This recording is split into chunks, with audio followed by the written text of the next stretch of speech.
مليون وإنتي داوعو كسوغاري isbuurashadii ka dhalatay shalay kumanaankii dadweynaha ee isugu soo baxay muxaadaradii uu jeedin lahaa Sheekh Maxamed Ibraahim Kenyaawi waxaana xalay booqday Sheekh Maxamed Ibraahim mas'uuliyiin ka kala socday wasaaradda diinta iyo awqaafta iyo maamulka gobolka Banaadir xilli lagu dabiibayo isbitaalka Madiino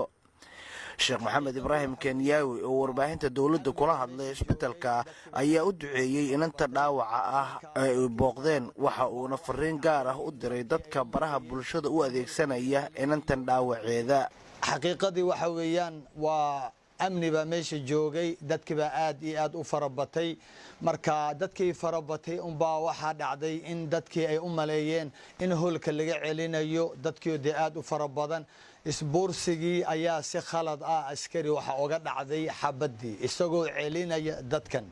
meeshana wad garanaysaan oo meel 2000 ay filaynay ayaa kuntameeyo kun yimid marka runtii waxaan aragnay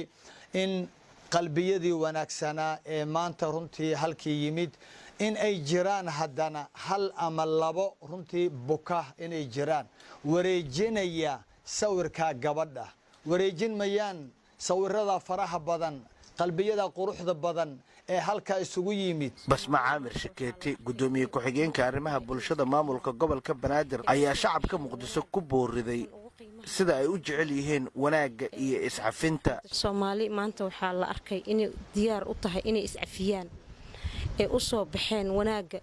tan ugu qiimaha badan lagu soo baxo dadka warxumada shiilka magaalada faafinayana waad u jeedaan xaaladda ay ku sugan tahay gabadhii yareed ee ku dhaawacantay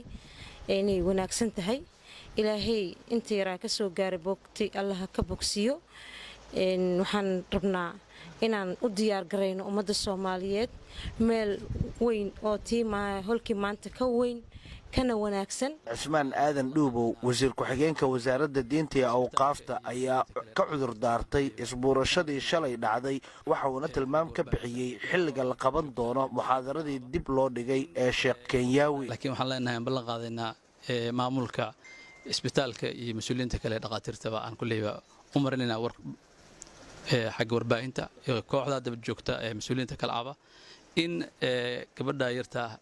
inta caafimaadkeeda socdo wixii daawo ay qarashada inay noqdaan kuwa nagu aadan ka wasaaradda diinta iyo awqaafta marka muhiimadaas ayada anaga doorkeeda leh insha Allah taala Allah noo caafiyo gabadheena waqtiga xiga oo sida shaqo uu tilmaamo ah in goob wanaageeda leh lagana sii shaqeeyo in ay kulankaas noqon doona mid doorkiisa waqtigiisa aan ku siino insha Allah shaqeena inta martida noo yahay Sugaal Macalin Maxamuud warbaahinta qaranka Soomaaliyeed Muqdisho